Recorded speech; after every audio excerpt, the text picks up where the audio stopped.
They're nice and crispy. Lots of ground beef in there. Lettuce, tomato, cheese. There are some beautiful crispy tacos. I'm ready to take a big old bite. But first, we need the hot sauce. Are the most popular tacos actually American style tacos? Honestly, I don't have the answer to that question, but I do have a delicious recipe for crispy tacos. So while these aren't traditional Mexican tacos by any means, this recipe has been around long enough to have been popularized widely in the States and enjoyed by so many people. And that's why you can also find this full recipe in my forthcoming cookbook, Arnie Tex. Over 100 recipes for Mexican-American cooking and Texas-style barbecue. But before we get started on our crispy tacos, I'm gonna make a hot sauce. All right, first thing I'm gonna do is I'm gonna drop a couple of tomatoes in my pot here. I'm gonna add 2 guajillo peppers like this, and I also have 10 árbol peppers.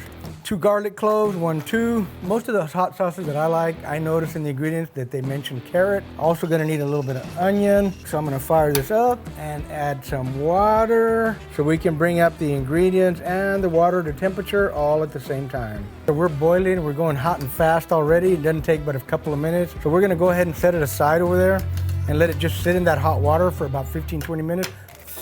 Ooh, I love that sizzle. So we're cooking, friends. We are cooking.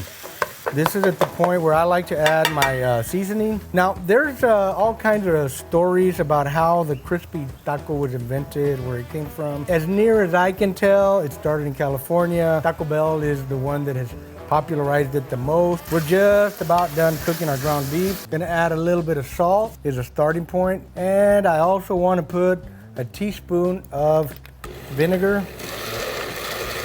Let's go ahead and strain this into this cup here, pour in here. And that, my friends, is how easy it is to make a hot sauce. Let's get it nice and hot. You want it somewhere around 325, no more than 350 for sure. I'm gonna drop that tortilla in there for about 10 seconds. 1, 2, 10. We're gonna flip it over, bend it over with my tongs here carefully. You wanna fold it over, that's probably a better word. So we're gonna fry one side for a few seconds. Once it sets, it's not gonna unfold, so we're gonna fry the other side. We're starting to get a little crispy color there. They're pretty much done, but they are crunchy. Friends, there are some beautiful crispy tacos. I'm ready to take a big old bite. But first, we need the hot sauce. You notice how I'm gonna angle my taco this way. Pour a little bit of hot sauce in there so that it drips down in the other direction. I might have put a little too much. All right, I lost a little bit of my crunch while we're assembling and talking and kind of rearranging here. But friends, it's still super, super delicious, and it's quick and easy to make at home. Breakfast, lunch, or dinner, boom!